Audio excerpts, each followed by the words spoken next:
You've done well in that you already completed 2 tasks.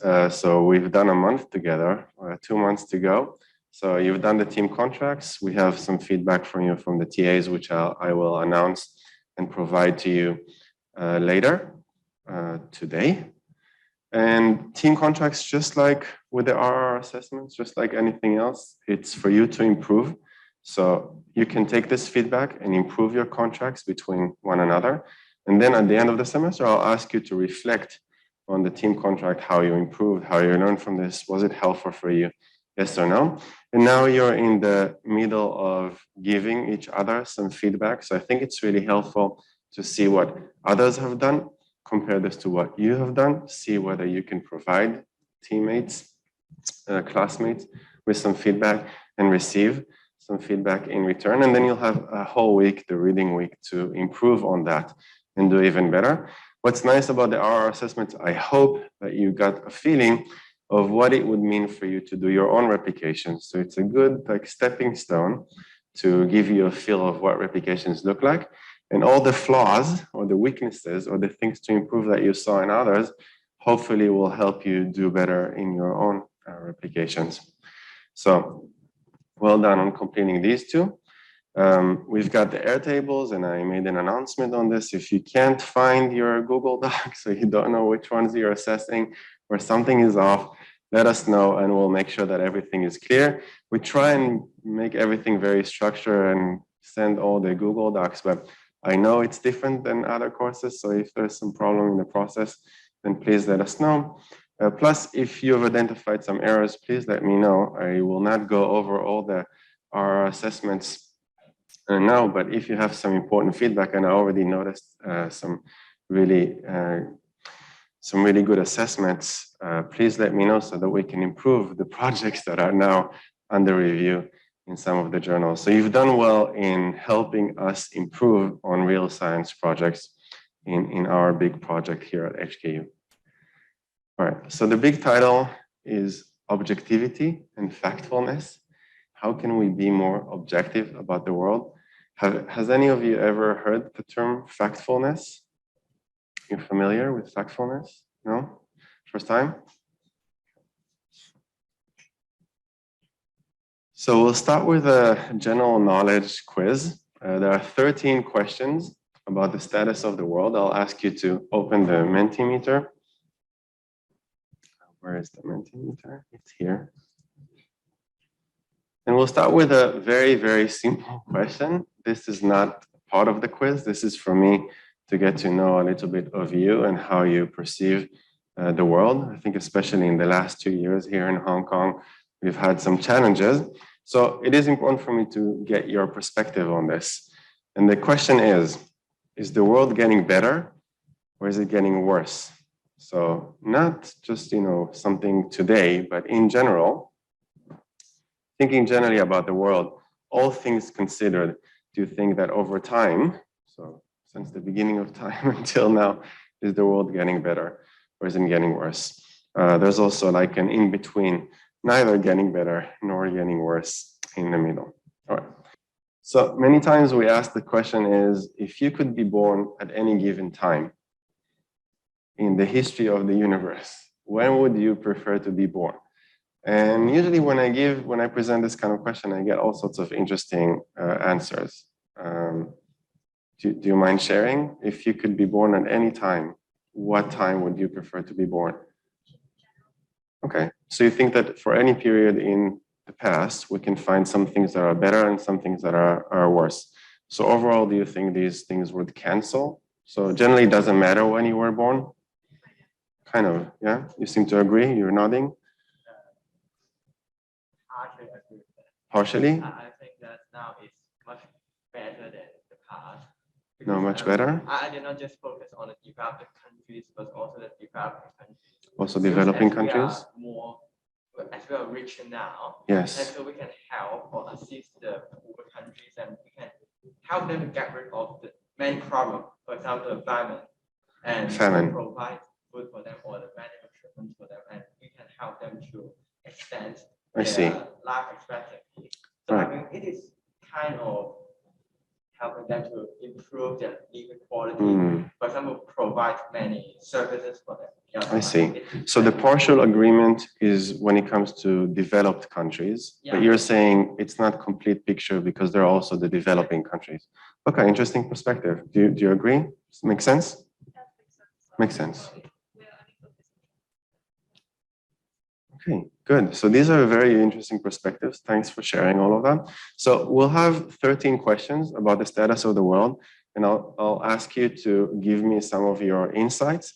There are some correct questions, and it will give you what the correct answer is for each one of the questions, and you will gain some points by answering. I don't have too much, but I have for the top 5, I have some prizes for you. So those who will do the best will get the. All right, so here we go. Yeah, so I'll ask you to sign in for the thing. We'll have 4 right now. So before we start, try and answer as fast as possible based on your intuition. So we have 5 of you, and we'll start. Okay, so there's a countdown. So I present the question, there's a countdown, and then I'll ask you to answer. First question. In all low-income countries across the world today, how many girls finish primary school? 20%, 40%, or 60%?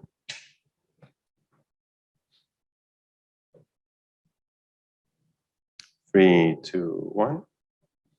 All right, thank you. So the correct answer is 60%.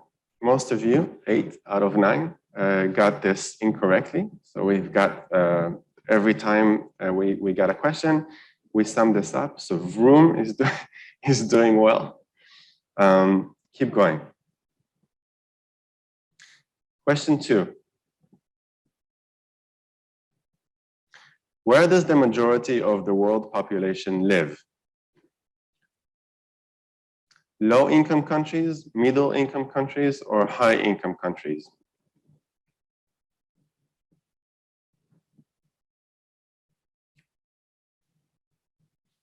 It's a big world out there. What is the answer? Middle-income countries. So some of you thought it's the lower income, one of you thought high income, but it seems like most of the world, the majority of the world, is now considered middle-income countries. Let's proceed to the next one.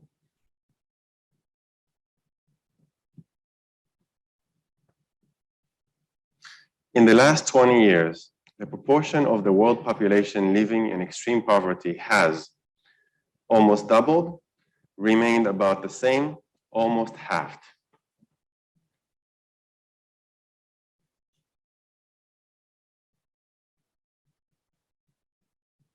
Time's up. So most of you got this correctly, almost halved. So that kind of relates back to the point of the world is getting better for the developing countries. All right, next question.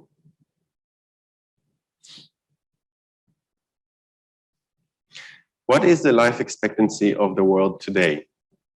All the world together, taking everybody into account. Is it 50 years, 60 years, or 70 years? Is it going up or is it going down? Right, let's see the answer. The answer is 70 years. Right, next question.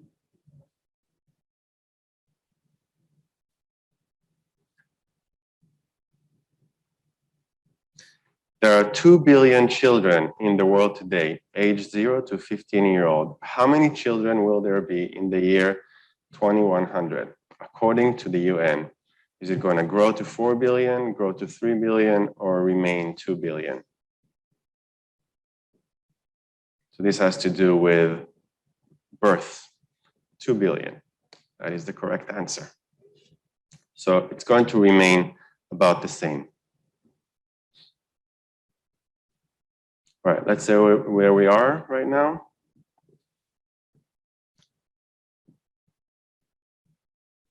Right, so Vroom has a lead start on everybody, followed by quite a few of you.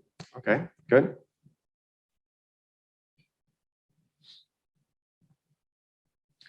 The UN predicts that by 2100, the world population will have increased by another 4 billion people. What is the main reason for that? I think you can tie this back to the previous answer. There will be more children, there will be more adults, but there will be very old people, age 75 and older. Time's up. Yeah, that's the common answer over here, but it is incorrect. And the correct answer is there will be more adults. But we have this perception that we're, especially I think in Japan there's an issue, and in China there's an issue or a very great fear of an aging population. But the main reason is about having more adults. Next one.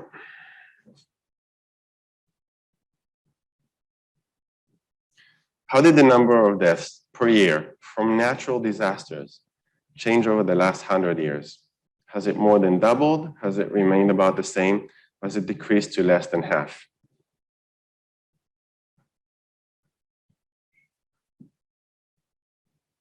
Right? I think you're kind of seeing the trend over here. So decreased to less than half.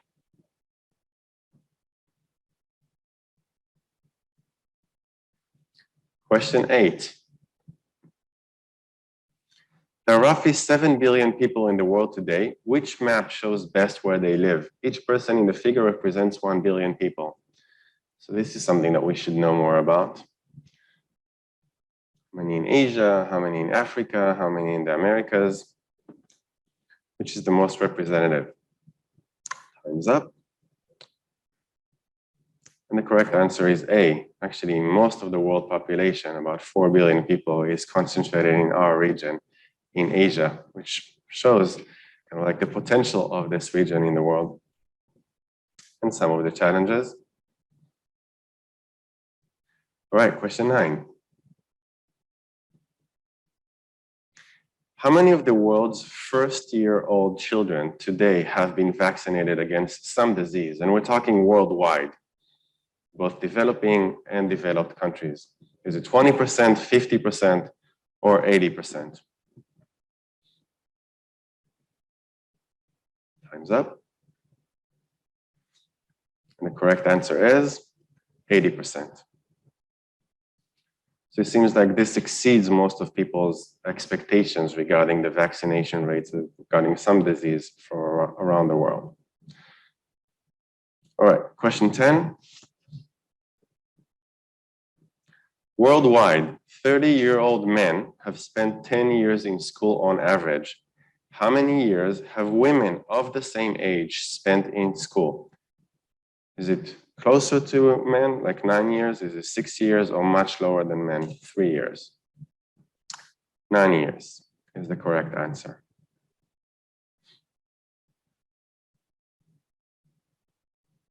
All right, 11.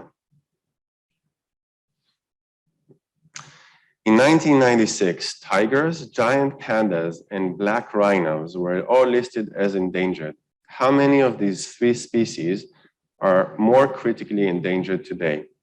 2 of them, 1 of them, none of them. Time's up. Correct answer is none of them. So the world has generally done a pretty good job, at least when it comes to these animal categories, although we have some other challenges with other animals. Right? Question 12.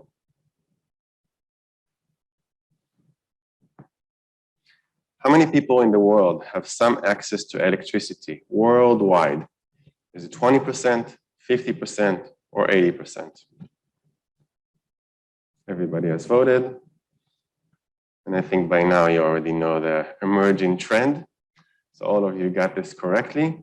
Last question, and I think this is of the biggest consequence and in contrast to everything else. Global climate experts believe that over the next 100 years, the average temperature will get warmer, remain the same, or get colder.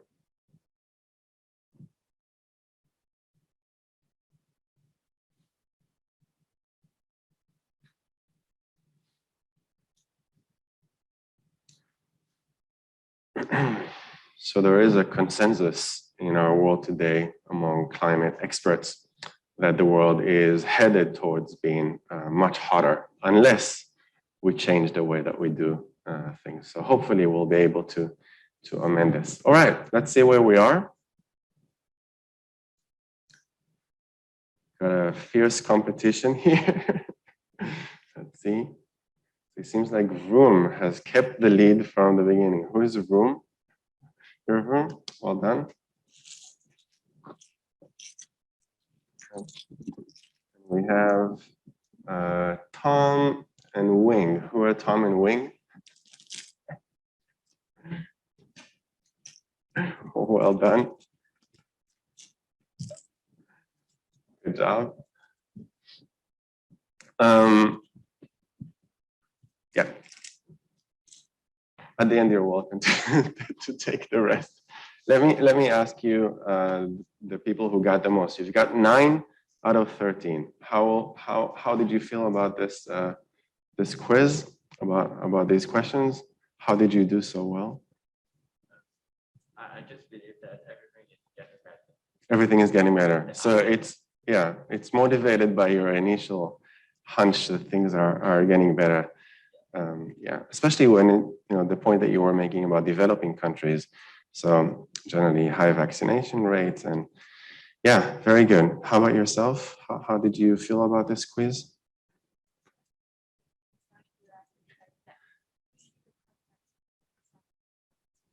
Yes. Was this in match with your intuition, or is this just for the game and to get the correct answers? Does this align with your intuition?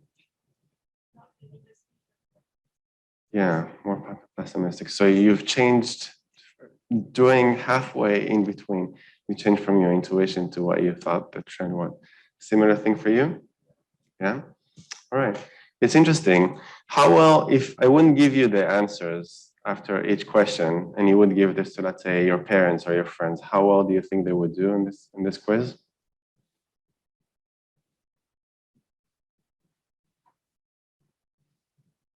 Not very well, I think. Now this quiz, I'll also show you some data on just how badly we do on these questions, me as well. So when I embarked on creating this course and creating this session, I also took this test. It's called a Gapminder test. So we'll go back. And it's taken from Factfulness. So Factfulness is based on a book written by Hans Rosling and 2 of his children. So we've got Anna and Ola. We're going to meet Ola soon. And he is a medical practitioner turned into policy advisor. He has worked with some of the world's greatest leaders and thinkers in trying to get them to understand the world better and to create a policy that would help the world improve. And he was baffled by some of the, his interaction with some of the leaders and some of the people, which is why he created this book on how we should base ourselves on logic and reason and science. And the title is 10 Reasons Why We're Wrong About the World and Why Things Are Better Than You Think. So shifting your intuition somewhere in between, halfway about things. More recently, Steven Pinker. Are you familiar with Steven Pinker? Have you heard of him? Yeah. So Steven Pinker is a great thinker in social psychology, psychology overall, language. And this is the case for reason, science, humanism, and progress. So we're gonna hear from both of them. Unfortunately, Hans passed away 3 years ago, but his children are still carrying on the torch and the message. This was taken from the Gapminder ignorance test.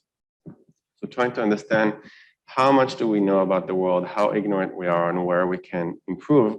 And when giving these tests to a very large population, also to educators, also to media people, also to policy decision makers, he was baffled by how little they actually knew about the world. So if you want to give this, administer this to other people and share the findings or the challenge in understanding what the facts are regarding all these questions, then you're welcome to go over here and have a look at this. So how is our world doing? In 2005 or 6, I think, Hans Rosling gave his first TED Talk. And unlike many other TED Talks, I really like his TED Talk. Not only is he a very charming and funny person, but he also has a way of really visualizing everything. And his spirit about facts and about visualizing trends has really, I think, captured the world. And he became kind of like a big star. And since then, started Gapminder and some of these tools that we're going to see, including the test, the ignorance test. So let's see a little bit from Hans. Poland, Russia, Pakistan. So he gave this question: which country has the highest child mortality, to students in Sweden? And then he gave them 2 options each: Sri Lanka versus Turkey, Poland versus South Korea. And he asked them to please rate which one has the highest child mortality between these 2 options. And this is what he found. And South Africa, and these were the results of the Swedish students. I did it so I got a confidence interval which was pretty narrow, and I got happy, of course. I had 1.8 right answer out of 5 possible. That means that there was a place for a professor of international health and for my course.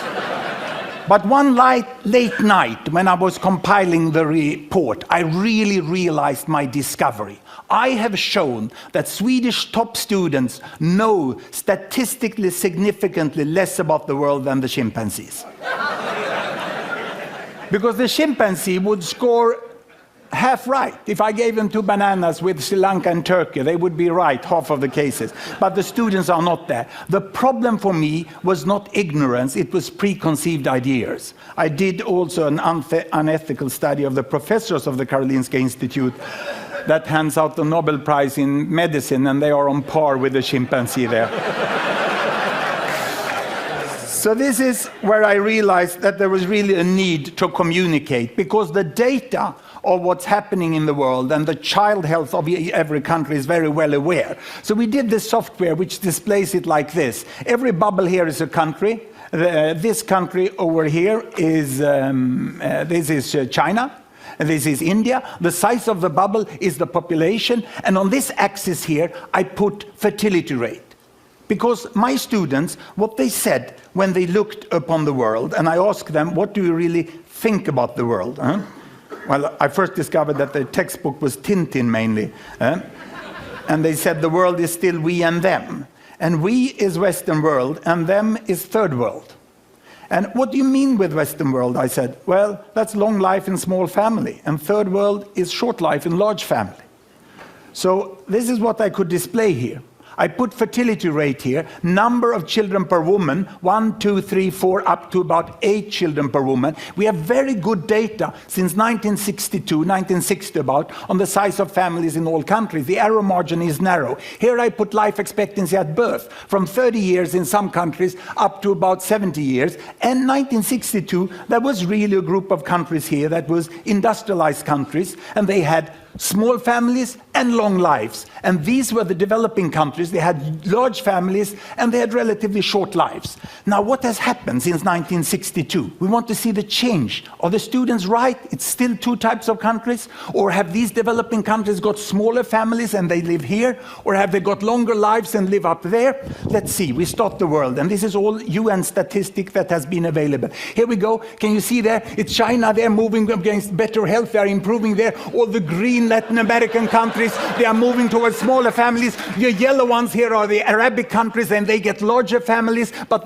longer lives, but not larger families. The Africans are the green down here, they still remain here. This is India. Indonesia is moving on pretty fast. And in the 80s here, you have Bangladesh still among the African countries there, but now Bangladesh, it's a miracle that happens in the 80s. The imams start to promote family planning, and they move up into that corner. And in 90s, we have the terrible HIV epidemic that takes down the life expectancy of the African countries, and all the rest of the world moves up into the corner where we have long lives and small family, and we have a completely new world.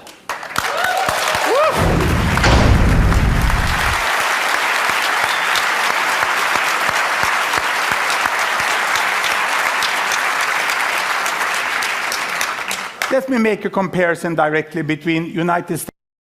So I'm gonna pause this here, but I think this really relates to your kind of basic insight of the differentiation between the developed countries and developing countries, at least when it comes to the 1960s. So the developing countries were already up there on the top left when it comes to size of the family, and the developing countries are the ones that made the biggest strides in improving since the 1960s until today. So as you can see, Hans really has a charming way of doing this, and he created this tool, which was not available before, taking public information, public data, and putting this in a really nice way for everybody to be able to use this. And we're going to see this ourselves. So we can use the same kind of tool. Now it's available on a web interface. You can also download this to your desktop if you wanted to. And we're going to look at two factors rather than fertility and the size of the family. We're going to look at income and life expectancy. So we're going to start from, you can see that you can plot all the way through. You can go to the 1960s, which is where he started, but now the data that we have actually goes back to the beginning of the 19th century.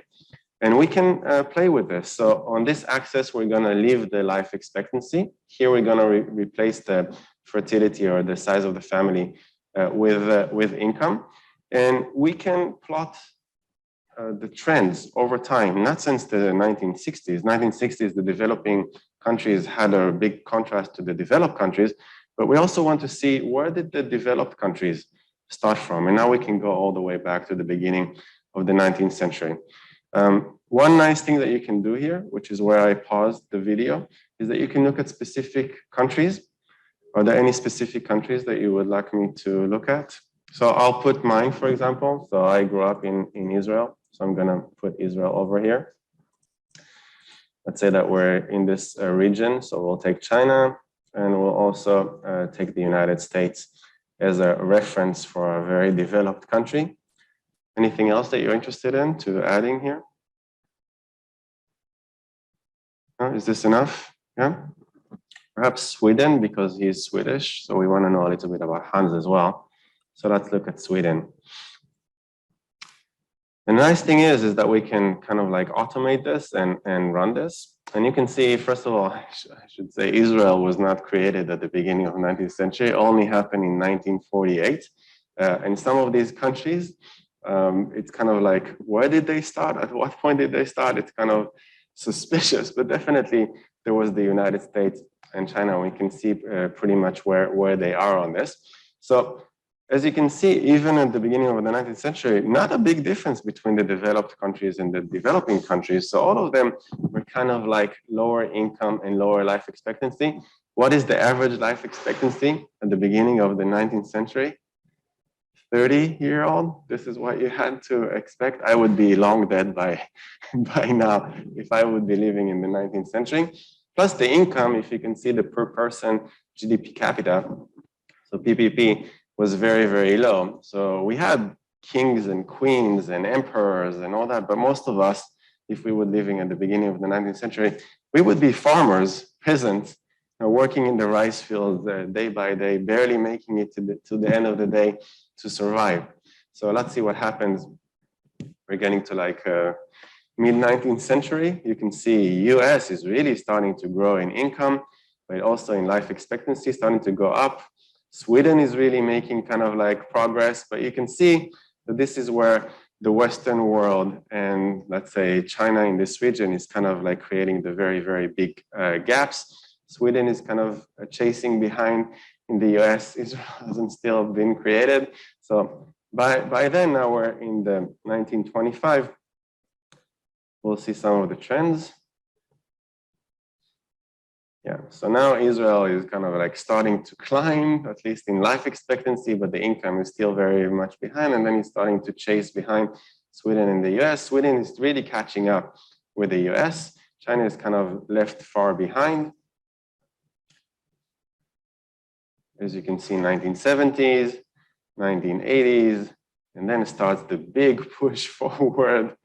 And now China is getting very, very close. Even it's not yet there, but even in 2020, because very large population, it's really a miracle what has happened with China. Moving people from the countryside to urban areas and the growth of the middle class. And at the end, 2020, you can see that Israel and Sweden and the US are pretty much around the same area of very well-developed economies, and China not far behind. What you can do over here is look at all sorts of interesting things, like, for example, child mortality, the general population, of how the population increased. You can put all sorts of indicators. So when you have discussions with your family and your friends and you want to know, is this getting better or worse, 1980s or any other period before, we want to know, is it comparable or not comparable? Comparable in what factors? So we can go on a tool like this, Gapminder, and really plot the trends in order to see what is it that we care about, what is it that we consider to be an important factor of considering whether something is better or worse. So you can play around with this and see what suits you. When it comes to economy, there's all sorts of factors, for example, for measuring economic success. So you can choose the one that is the most relevant for you and then try to aggregate all of that. And the nice thing about the Gapminder is that it really aggregates a lot of sources of information. And by now, it's one of the most comprehensive tools for you to get the facts on what's happening in the world today. So rather than using our intuitions, rather than us, using what it is that we've heard from the media, what it is that we've heard from friends and family, we can just go and verify everything because we have tools. The internet is out there, and we have free tools that help us get a better understanding. Now, one of the things that Gapminder does not show you is what happens within each country. So country is a very large place. Within every country, there are different locations. In the United States, you have different states. You've got the northern, the southern, the west coast, the east coast. In China, you've got the different provinces, so different cities, different provinces in China have different status. So perhaps some of the more rural places in China still need to, catch up with everybody else. But of course, places like Shenzhen and Shanghai are doing very well and getting very close, if not exceeding in some factors here in Hong Kong. So it's really interesting to kind of look deeper within each country. What does that mean? And when we look at the country average, we need to understand what an average is. And it's not just important for facts when we look at the world, it's also important for facts when we look at our own data, when you're doing RRR assessments, when you're looking at original study, when you're looking at replication, when you see means, averages of the entire sample, of the entire population, what do these mean? I'm going to give you one example based on that data that we just looked at with, let's say, Sweden. Life expectancy is the average lifespan of a newborn can expect. So hidden in this title are a lot of different factors, because life expectancy, if we look at the life expectancy of a new child, a newborn, a child, a baby, a kid, what is the average life expectancy? It encompasses all sorts of things together. What do I mean? It also encompasses another factor regarding child deaths. So child deaths used to be a very big factor back in at the beginning of the 19th century. We had very high mortality for children, and if not for children, also for the mothers, because health and the way that we did medicine was very, very basic. And when we look at life expectancy, both the child mortality and other factors, the mother mortality and all that, were encompassed within the life expectancy measure. So when we choose the measure, we really need to take into account what that measure includes and understanding that this is an average. I'll give you an example if it's not clear.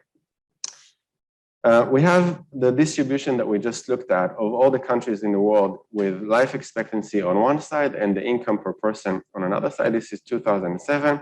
We've got many African countries over here. We've got China kind of like rising and catching up with the rest. So we have Burundi, which is a country in, where is Burundi? Africa. I'm going to show you exactly where that is. And we're going to compare Burundi to Sweden. So life expectancy, at least in the year 2007, these are slides taken from Gapminder. So if we compare Sweden, that has a very high life expectancy of 81-year-old, compared to Burundi of 50-year-old, it really seems like a very bad situation for Burundis. Is it even possible to become elderly, to grow old in Burundi? So this is, if we look at the averages, this is the image, this is the picture, the status of what it is that we see.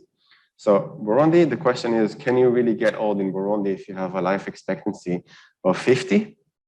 So Burundi is here, somewhere in the middle of the African continent, surrounded by land. Not a lot of people knew this. I did not know about this country before I looked at these slides. It was interesting to try and get some information about what happened over there. And look at the expected life of 5 newborns Burundians. So here we're going to look at 5 of them. Here, Liz, Jean, Anne, and Sarah. How long will they live? So if we have a life expectancy of 50, is it going to be that all of them are going to live to 50 and then suddenly die? No, there's like a distribution. The distribution is a little bit like that. That here is unfortunately going to die at a very young age because of medicine, lack of access to medical facilities and treatment. Liz and Jean are going to live to 36 and 57, but we're going to have Anne and Sarah that are going to exceed 50 by a lot, getting to the age of 72 and 84. So the problem with average is that we don't see the distribution, and actually it hides another problem of child mortality. So this one, Pierre, unfortunately, is the one that's really skewing the average. So if we knew how to treat the problem of why they are dying relatively younger, then we can actually get them to get close to Anne and Sarah, which will bring them closer to the Swedish average. So let's look at the Swedish one. So we have 1 child, 2 adults, and 2 elderly. So yes, 2 out of 5 can get old Burundi. We can calculate the mean. All right, that's the life expectancy. And now we're going to look at the Swedish one. What's happening? So do all Swedish live 31 years longer than the Burundians? And the answer is no. And here we're going to see some 5 cases for that.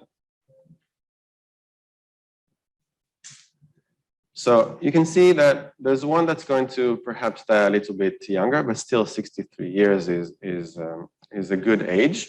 And then most of the others are going to get very, very close to 80, but there's some that's going to be like much longer than that, 93. So here there's also a distribution that it's not that every Swedish person gets to live 80 years old, but there is a distribution, and some of them are adults, die when they're adults, and some of them die when they're old or very old.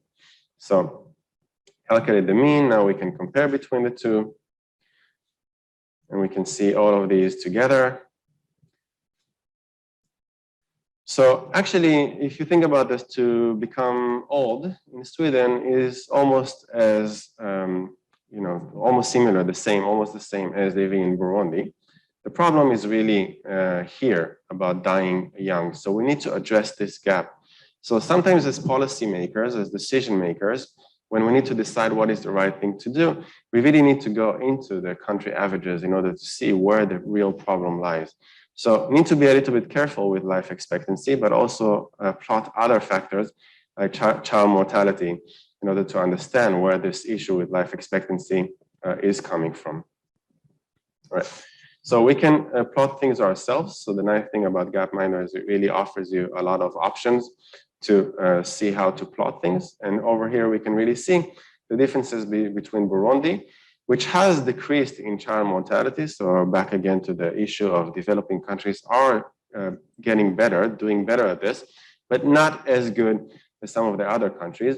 What is remarkable about the Chinese situation, what China has been able to achieve is really this decline from being very close to where Burundi is to catching up almost completely with the United States. But still, China and the United States, which is really interesting, are still higher child mortality than, let's say, Sweden and Israel. one of the very strange things about the United States is supposedly being the superpower #1 leader, the most developed economy, is that their healthcare is really, really bad. The whole system is very unfortunate. Whereas we in Hong Kong or in Israel, we can go into a public hospital and get medical treatment. I think last time I did something like that, it was like 50 Hong Kong or 100 Hong Kong, and then everything is included within that. So having access to health insurance without having to worry about debt and going to jail for not paying your bills is something that's very, very important. So China is improving very, very fast. The US is kind of like on a very, on a certain trend, but most of the well-developed economies, that's Sweden and Israel, are doing very well and decreasing this to almost zero. The big gaps with some of the African countries really are in terms of child mortality, and we need to help them improve that even further. So getting back to the quiz, the first question was, in the low-income countries across the world today, how many girls finish primary school? And as you can see, if we just had the chimpanzees, this is how they would answer. But all of us, starting from the Swedish, but increasingly, worse, the rest of the world, we can see that we are doing worse than the chimpanzees. And this, according to Hans, reflects bias. So it's not just ignorance. If it's just ignorance, then we would answer randomly, and then we would do as well as the chimpanzees. The problem when we are scoring under the chimpanzees is that we have some kind of bias that leads us to think that the situation is actually worse than it really is. How about extreme poverty? So I think some people make the point that perhaps we could have lived closer to nature and in harmony if we lived in the beginning of the 19th century. Things were so much better back then. If we look at the poverty in the beginning of the 19th century, only kings and queens had access to any kind of wealth. The rest of us, we're not talking even just like poverty. We're talking about extreme poverty where you don't know if you're going to last another year. We're talking about 85% of the world, all of us working to sustain the emperors, the kings, and the queens. But this achievement, it's not just in the last 20 years that the extreme poverty almost halved, but look at this achievement as the world from the beginning of the 19th century until today. So from 85% to 9% in 2017, and it keeps on declining. So sure, there are places in the world where there is extreme poverty, and we need to help those places as well. But as Homo sapiens altogether, the achievements of what we've been able to do in the last 200 years is remarkable. There's nothing quite like it. There is a cost. So we have climate change and we have other challenges that we need to address. But at least when it comes to the well-being of a very large population of 8 billion people, we've done very good job at that. Same thing with average life expectancy. So look at this trend from the beginning of the 19th century where you probably wouldn't have much time left to live. 31-year-old is the average life expectancy, of course, taking child mortality into account. If we read or see Hollywood movies about kings and queens making it to 80, 90-year-old, it's a very extreme case to balance the child mortality. But actually, this 31-year-old life expectancy is really bad news. There's not much that you can accomplish. You have to get married and have kids by a very early age, 12, 15-year-old. But nowadays, we've more than doubled our life expectancy. And in places like Hong Kong and very developed economies, you can expect to live to 75, 80, and perhaps even more than that. But on average, as the whole world population to get to 70 years old and increasingly rising is an amazing achievement. I think what's also interesting to see are these blips. So the COVID situation is sometimes compared to what has happened in the Spanish flu. So there is a blip, it dives down from somewhere, 35 years to about 20. So COVID is affecting our life expectancy, but as you can see, things bounce back. Even without vaccinations, even without treatment, somehow the world has bounced back. The discovery of hygiene, of all sorts of other things, of how germs are transferred. And even, Spanish flu and the World War II has not stopped this completely. So COVID is not going to put an end to everything, because we do have science, we have made progress, we are able to address all kinds of challenges on a world global level. The question, I think, some of you got this incorrectly about where all the world population is right now. So we have a tendency, for some reason that I still don't understand, to emphasize the Western world. I think it has to do with a lot of soft power, the Hollywood, the movies, the books. Even here in Hong Kong, of course, in academia, we're very much English-based, but a big proportion of the world is being ignored, and it's here in this region, in Asia. So not only China, but also India and Indonesia. So we're talking about population of 1 to 1.5 billion people, in Indonesia like 500 million. So we have very large populations that are part of the world. They're getting increasingly wealthy, they're getting educated, and they want to be part of the world. So us emphasizing, this 1 billion people in Europe, or some of the billion people in Northern America, has some problems, because if we keep only looking at them and not looking at the rest of the world, we're ignoring some of the most remarkable achievements and the most urging challenges. I think we underestimate how far we've come when when we're dealing with the gender inequality. Still, long way to go. We have not reached, where we need to be.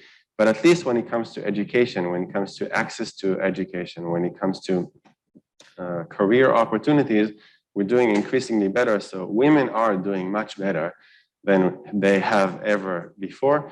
If you're a woman in the beginning of the 19th century, there's not much hope for you other than bringing kids into the world and taking care of the household. But nowadays, there is fight for women's rights and all sorts of other marginalized minorities in order to do as well as men and people from other races and other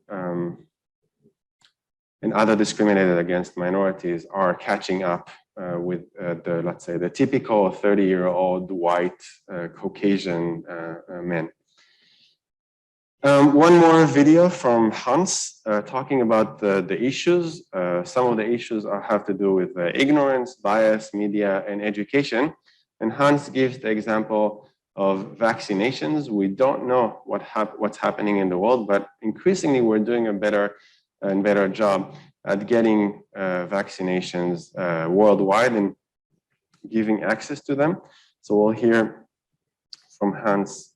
The challenge we have now, is to get away from the understand where the majority is. And that was very clearly shown in this question. We asked, what is the percentage of the world's 1-year-old children who have got those basic vaccines against measles and other things that we've had for many years? 20, 50, or 80%. Now, this is what the US public and the Swedish answered.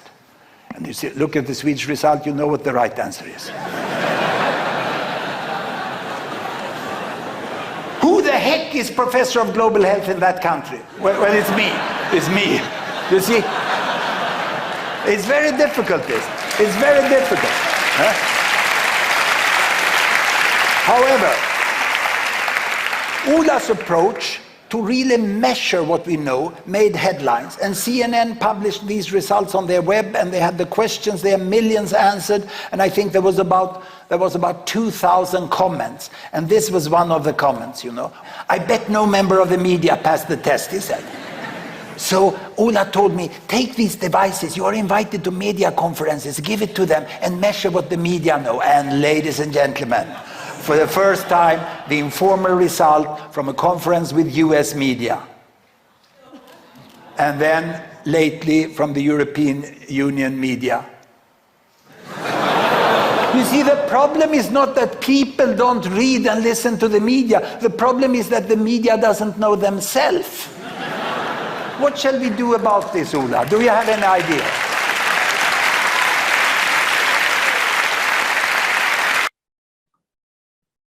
So I think this is a strong demonstration of the problem, because sometimes we say, just go and ask the professors, or just go and read more articles, or just go and listen to more TV, or look things up on Facebook, on Twitter. But the problem is that many times the educators, the media, don't pass the ignorance test. They also do very badly on this, and they also don't base themselves on fact. We all have our different agendas. The educators do one thing, the media do another thing. People that talk about these issues want to promote a certain message, but it is important that despite what it is that we're being fed by educators, the media, that we're able to look up things ourselves and make up our own minds based on facts, and listen to global experts that are able to communicate and also share their sources of information of how they came to that conclusion. There's a similar project to Gapminder that is called Our World in Data. And Our World in Data does an amazing job. I don't know if you've ever looked up Our World in Data regarding COVID, but they keep track of the most amazing statistics for each country, new cases, rate of tests, rate of vaccinations.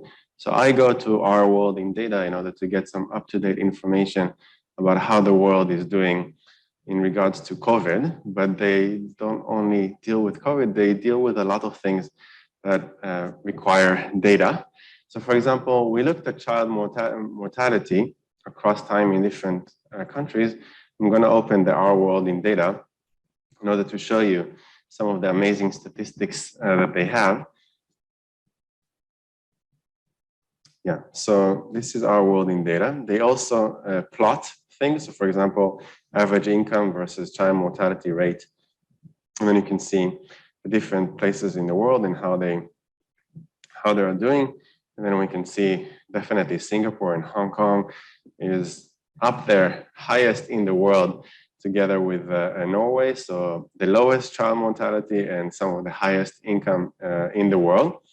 And then, this group of countries is doing much better than many other places, including in Europe. But I think the more interesting thing is kind of like seeing all the trends of child mortality from the beginning of the 19th century until now, let's say for Iceland, but we can also add other countries, let's say, for example, China, we talked about, and Sweden.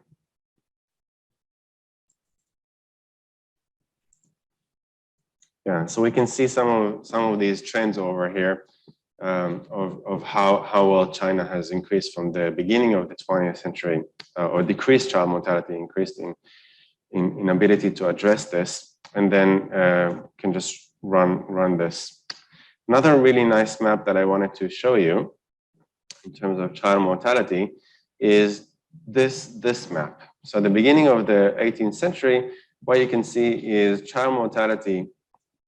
I agree. Yeah, okay, I agree. So be it. Child mortality at the beginning of the 18th century had, higher than 30% up to 80% across everywhere in the world, including the developed countries. So you can see even the US or all of Europe were red. But the nice thing that you can see is that if you run this, you can see how child mortality kind of decreased over time around different places in the world. So really nice ways to visualize things from Our World in Data.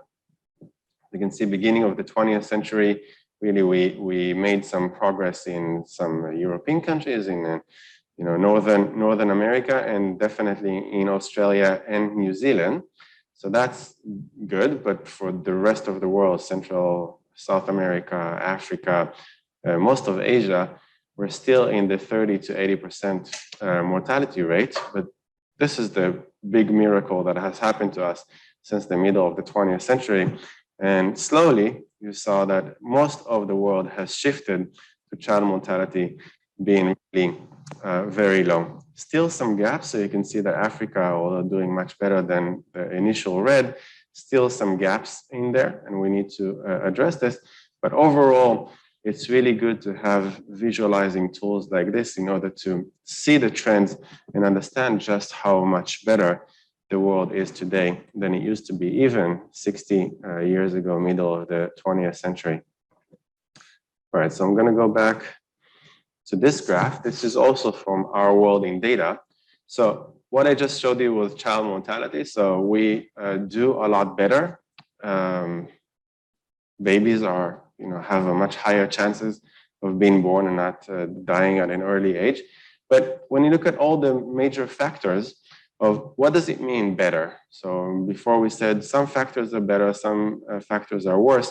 But if we look at the aggregate of a lot of factors together, we can see that overall the trend seems to be very, very positive. So we already saw the extreme poverty. Also, in terms of basic education, we can see this very, very big increase in literacy and basic education access for people from around the world, so they can read, write, they can have access to information using the internet and having mobiles. Even democracy that seems to be struggling recently in various places around the world. Generally, when you look at the trend, the world has never been more democratic than it is today. And when it comes to vaccinations, we have some challenges with COVID, but most of us are being vaccinated against most of the disease, eradicating major disease that led to a lot of death back in the 20th century. And then that leads to child mortality being on a decline. So since the 1950s, the world has become more peaceful, healthy, well-nourished, educated, connected, gender equal, and tolerant.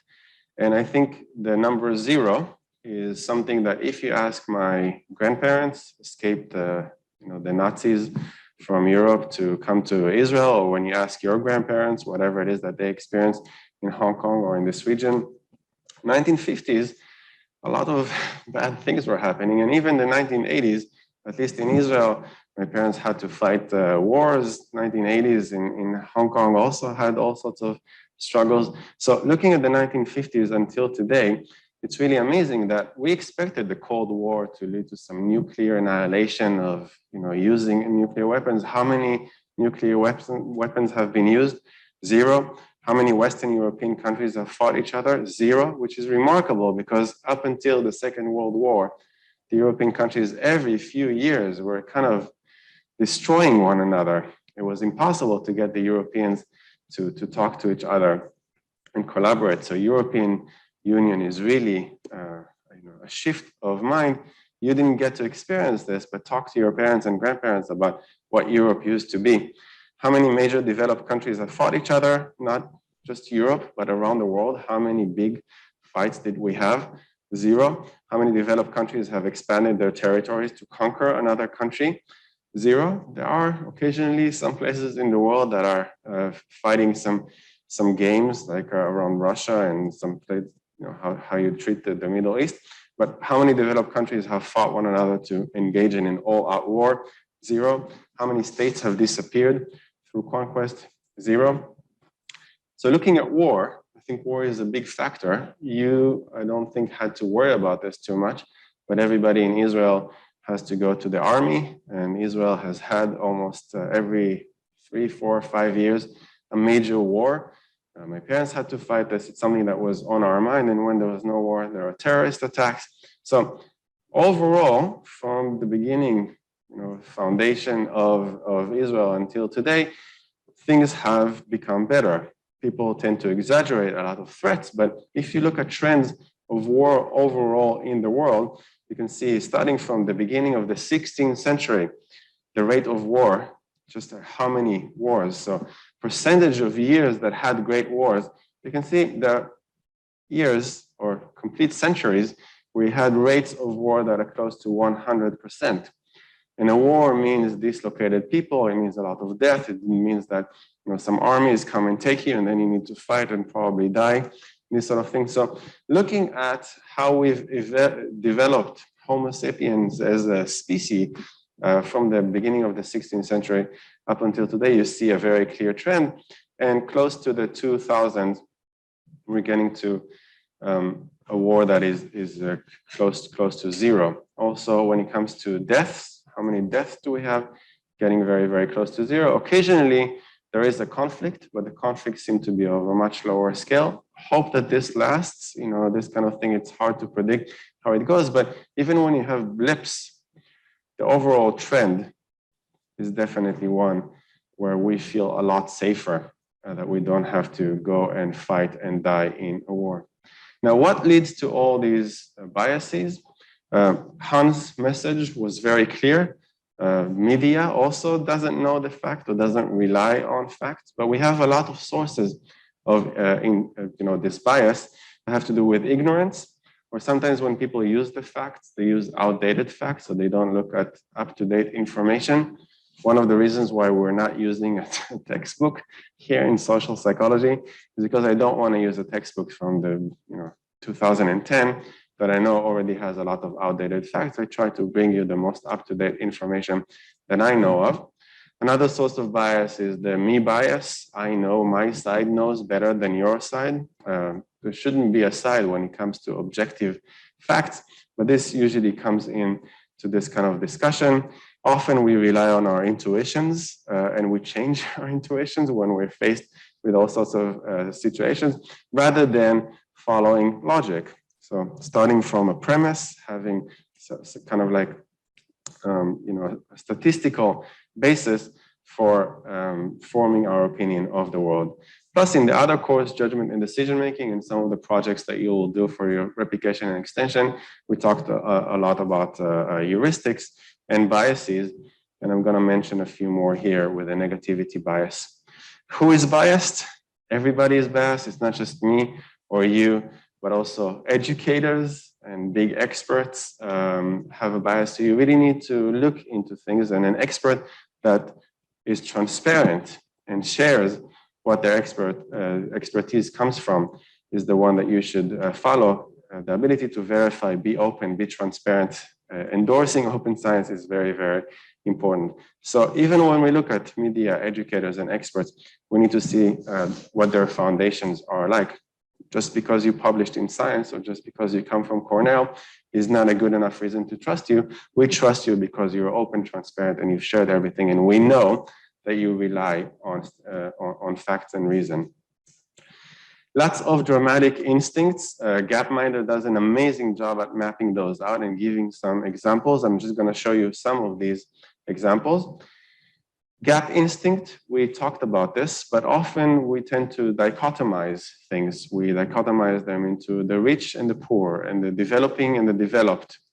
We look at the two extreme, but there's often a distribution in between. So just like when we saw the distribution within Sweden and Burundi, now we know that, when we talk about dichotomizing, we really need to understand between the rich and the poor, what is in between. And actually most of the people are in between. So where is most of the world today? Is it high income countries or low income countries? Actually, it's middle income countries. Most of us are somewhere in between. So the majority is kind of hidden because we always focus on these two sides of the gap.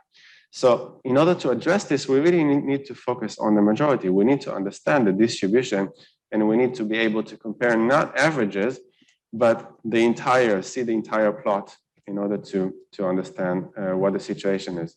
I took this from Twitter, and I think this is relevant not just for looking at facts about the world, but also in your own projects, in your replications and extensions, the way that you assess things. If you see a plot like this that shows no differences, so you've got mean one, mean two, you've got standard error, you would conclude there are no differences between these two. And unfortunately, up until today, this is the most common way to show differences between the experimental condition and the control condition. But this hides a lot of information. I already showed you with the correlation. If you remember the dinosaur, the hidden dinosaur, that a correlation of 0.06 can be plotted many, many different ways.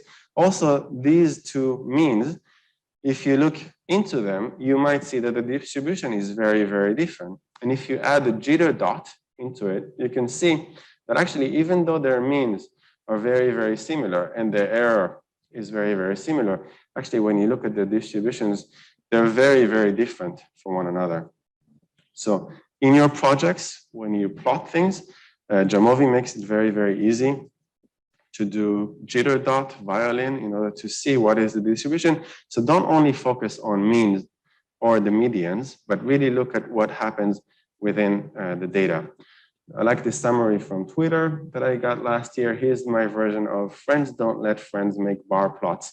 So avoid this and move more towards this one on the right.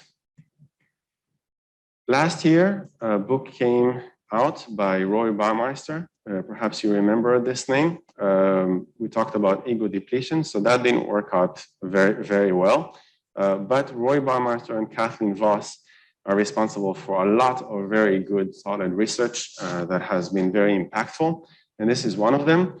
Bad is stronger than good. You can see the paper by Baumeister and Voss, Kathleen Voss and a few other collaborators from the year 2001 review of general psychology. They reviewed a very large literature and they conclude that bad is stronger than good. You can see the number of citations over here, about 7,400 citations. And this is the summary. The greater power of bad events over good ones is found in everyday events, major life events, close relationship outcomes, social network patterns, interpersonal interactions, and learning processes. So our brain is acutely tuned to spot, detect, process, and think about negative information in order to survive in this world. You know, if we look at this from an evolutionary perspective, it's much more important for us escaping predators to overestimate what is negative and not care so much about the positive. So this has a lot of implications for all sorts of things in our world. So when we see bad events and when somebody shares some bad news for us and, you know, on our feed, on Instagram or TikTok or what it is that we use, then that kind of lingers with us even further. Last year, a book came out, it's called The Power of Bad. So Roy Baumeister and John Tierney, who's a reporter, joining together in order to try and communicate this to us, try to explain to us just how bad is it that negativity is so much stronger than good. I'm going to show you a video with the beginning of an interview with him. The interview goes on. It's a very good book. I finished it, listened to this as an audiobook, and it really summarizes a lot of the research that I do, research that I know, and replicated many times. So strong recommendation for this. And I do think that negativity effect, negativity bias is something that we should all be aware of and understand the implications and consequences for us personally and for society as a whole. Not just in your head. When it comes to how we all experience life, bad is generally stronger than good. We remember trauma more than we remember joy. We're brought down by criticism more than we're elevated by praise. And we pay more attention to bad news than good.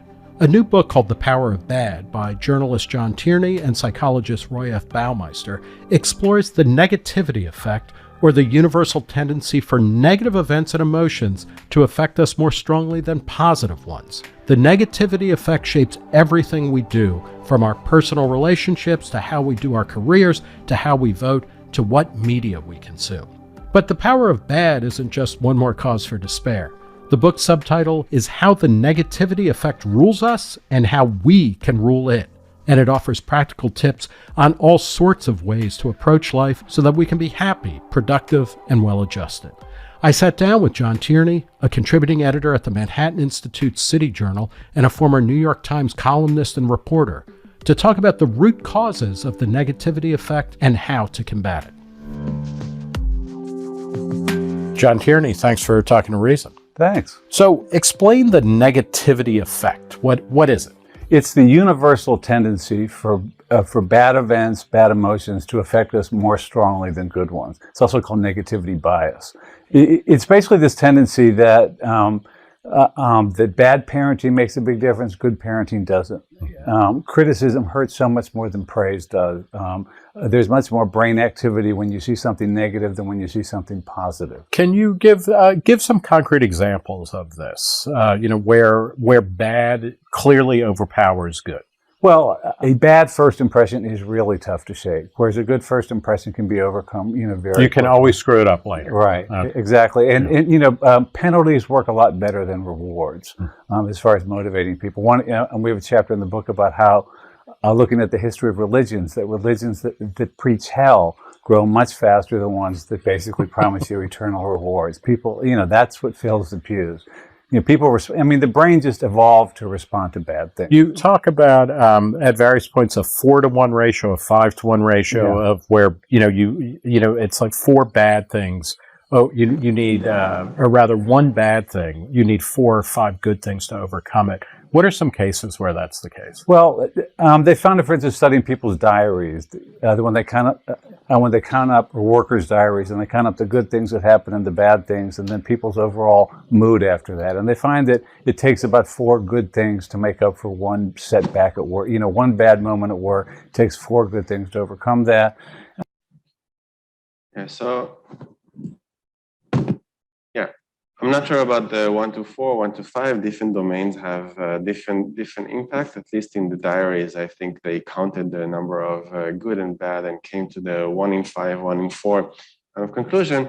But I think we can all think of instances where something negative kind of haunted us for a while.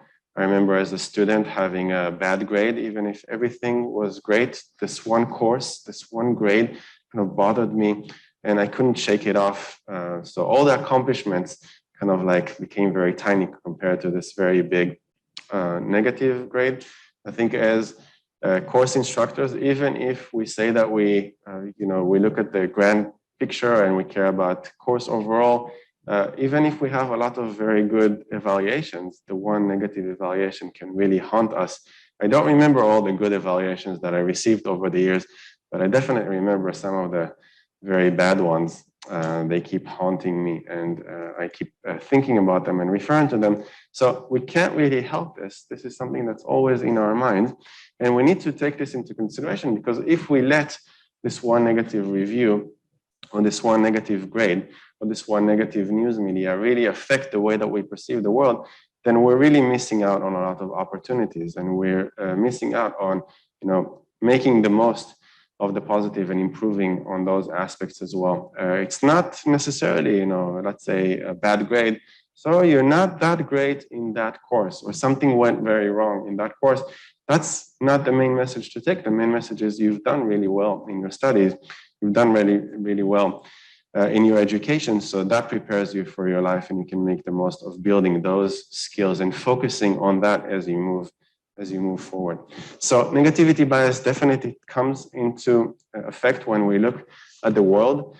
We are affected by everything that's happening, and Hong Kong has had a lot of things happening in the last 2 years with COVID and beyond. So a lot of reasons for us to feel pessimistic, but we tend to ignore some of the amazing achievements and the stuff that we have been able to do. Very rarely, if ever, have we been able to address a public health situation as fast as we have with COVID. Still a lot of challenges. Spanish flu took about a decade or so, but we were able to develop vaccines fairly fast and bring them to a large population. We're still dealing with all sorts of social challenges of how to bring these vaccinations to developing countries, how to really implement this on a full scale, even in the developed countries. But in general, there's also a lot of reasons for optimism. There are lots of reasons for us to think well of the world in the way that we have addressed and are addressing all sorts of challenges. So one of the ways to control the negativity effect, the negativity bias, is that if kind of like the ratio of things, and that we are, our mind is attuned to negative over positive, then we can try and de-bias. We expect bad news. So when they come, take this in perspective.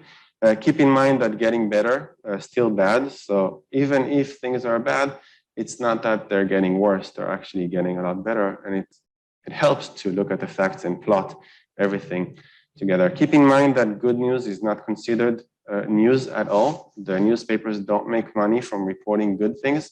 So the main point, I think Facebook is now under a lot of criticism, not that we use Facebook anymore because we're cool. So Instagram, TikTok, whatever, are meant to keep us on the platform. And the way to keep us on the platform is get us angry and involved, which has a lot to do with negative things. So that attracts our attention. But sometimes sharing good news is important, even if the world doesn't consider this to be good news. And be very aware of nostalgic rosy pasts, even if we, there's one aspect of the climate which generally we're doing much worse, but overall, in almost every aspect, nostalgia is unwarranted, and we're doing much better today than we ever have. If given the option of when to be born, is it now or is it the 1980s or in the 1950s, I would much rather be born now. So I think this is the best time that we've ever had. I think I'm much more lucky than my parents, definitely much more lucky than my grandparents, who lost their entire families in Second World War. So we're very lucky, and we need to be grateful and aware of that. Media coverage, Steven Pinker is going to talk about this very briefly, but at the beginning of the, following the Second World War, you can see 0 is like neutral, positive is positive news, negative is negative news. So at the beginning, following the Second World War, most of the news, let's say if we take New York Times as a measure, was quite positive, but somewhere around the Vietnam War, the 1960s, it became very, very negative, and you can see the trend has kept going. If we look at not just the New York Times, which is considered to be, a fact-based newspaper, but generally around the world, you can see that it started quite positive, but now it's getting to the very, very, very negative. So our news today is really every headline is the world is going to doom. And that's not necessarily the case. We have a lot to be grateful for, but it doesn't make the headlines. We also need to be very careful about generalizing things, from one category to another category. The my bias is like, I grew up in these circumstances, therefore I know the world. You know your own circumstances, you have very little understanding of the rest of the world. How to fight this kind of thing? Hopefully you'll get to go on an exchange, or you've been to an exchange already, or after your studies, you'll get to go and see the world. A little bit more complicated now in COVID situations, but hopefully the world will open up again.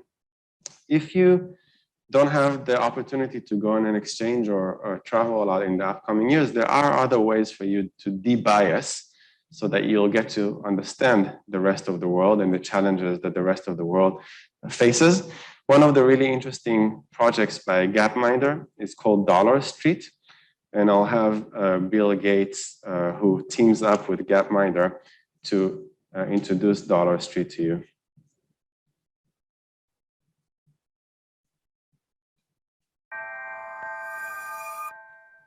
Gates Foundation. Anna Rosling at Gapminder has built a website I love called Dollar Street. She uses photos and big data to create an engaging portrait of how people around the world live. The idea behind it is quite simple. Your address is the amount of money your household makes in dollars per month. Poor live at this end, richer live here. At each address, photographers have taken pictures of typical household items in 135 different categories, from toys to toothbrushes to toilets. Dollar Street lets you compare what their life is like. We compare two houses with similar addresses. It's amazing how you really can't tell what country they're in. One of these bedrooms belongs to the Xi family in China. The other one belongs to the Howard family in America. At the other end of the street, it's also very similar. Here we see beds in Thailand and India with the poor houses down at $90 Street. They both have bed nets, they sleep on mats, very similar, despite the differences in locale, government, and culture. Toothbrushes, most of us may think, oh, doesn't everybody have that? Well, no, toothbrushes at $40 Street are just sticks, or as we see here in Myanmar, people just using their fingers. Now, up the street, then you get a toothbrush that's shared. Then, at the richer end of Dollar Street, everybody's got their own toothbrush. Doing things like using a pit latrine or brushing your teeth with a stick, that's not a cultural choice. That's a economic constraint. Anna Rosling's metaphor of a street reminds us people at the same income level, no matter where they live, tend to live similar lives. There are 7 billion people on the planet. When you ask people, where do you fall on Dollar Street, almost everyone puts themselves here in the middle. But in reality, for almost everyone watching this video, and most of the people you know, you actually live up here. Getting across this understanding of different income levels, I've never seen it done well until Dollar Street. You can learn a lot by browsing around. I hope all of you will check it out. Yeah, so it's a very powerful message. Sometimes we think, our lives are bad. Things are not going very well. I'm not wealthy enough. I don't have access to something that I want. I don't know, the latest iPhone or whatever it is that we're interested in. But we always have to look at our situation compared to the less fortunate. So we are not average. We are not in the middle. We are very lucky, fortunate to be here in Hong Kong, to be here at HKU, have access to education. Even if we come from a background of a family that doesn't do that well in our perspective, I think some of the poorest in Hong Kong are much wealthier than anybody that you can see on the lower end of Dollar Street.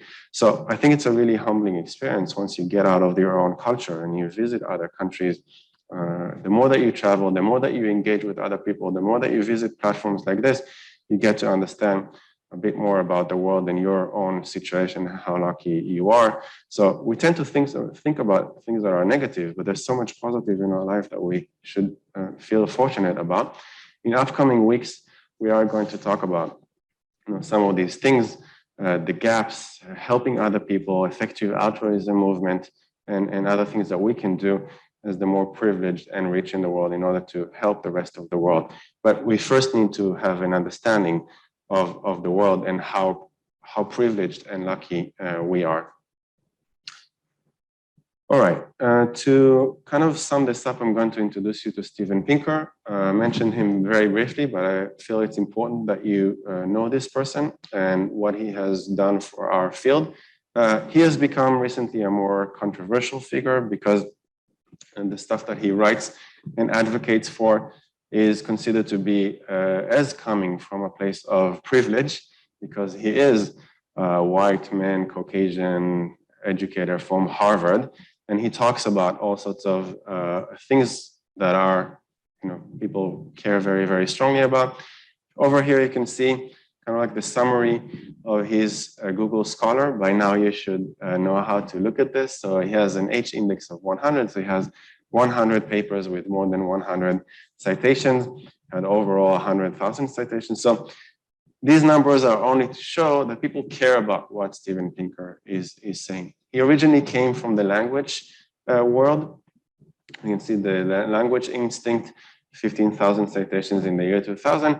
But more recently, he published Enlightenment Now, which is the book that I showed you next to Hans Rosling, that already, after 3 years, has a very large number of citations and has made a real big impact. I've read this and not only have I enjoyed it, but I really found this to be inspirational, even if I understand some of the controversies around the coming from a place of privilege, the ability to use reason and logic in order to assess the world.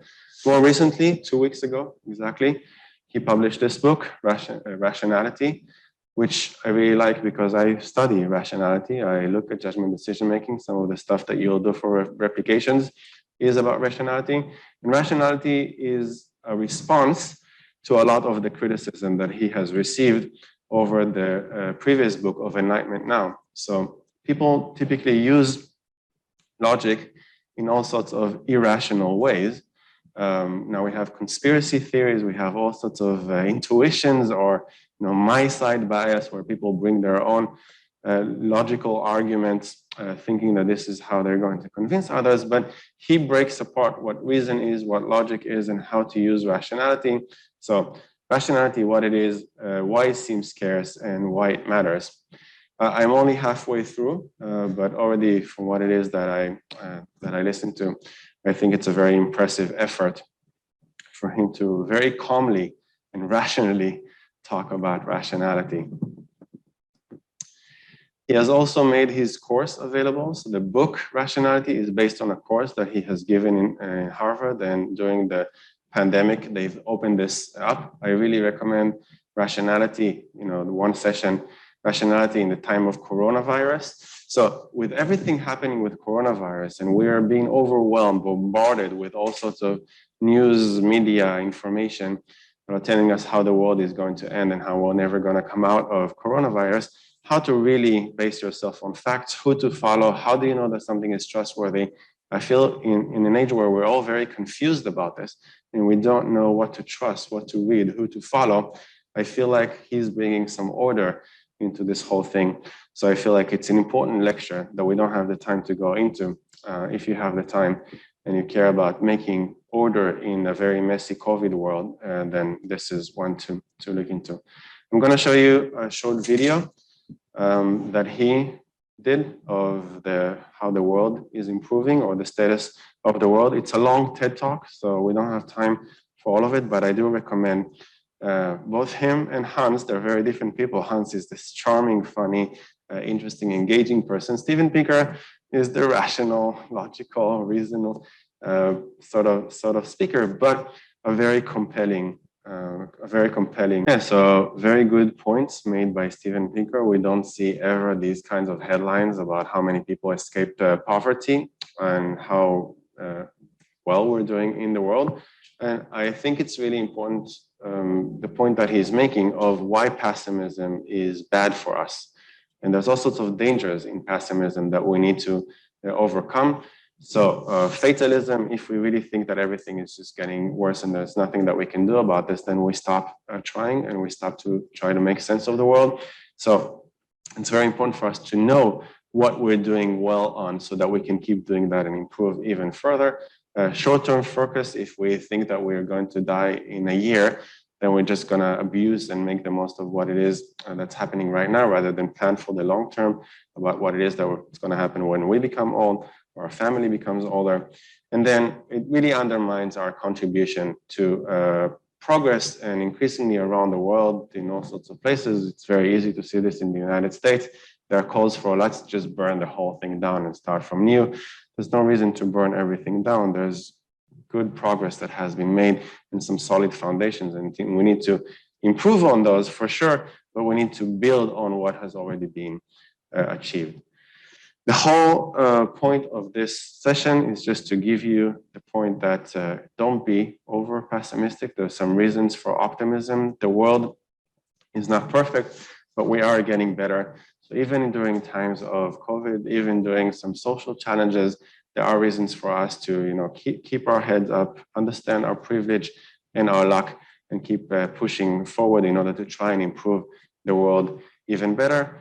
We should be aware of our negativity bias, our my side bias, all sorts of other heuristics and biases in order to better assess the world. And we should base ourselves on fact, logic, science that we can assess and make sense of. That's my message for this week. Next week, we're going to go into issues of what is human nature, good, bad, morality, unethicality, and so forth. So going deeper into social psychology, classic issues. If you have any questions, I'm still here, can talk to you about anything. Next week is reading week. So I guess you'll have some vacation from me. Good luck with your tasks and your reading, and I'll see you the week after.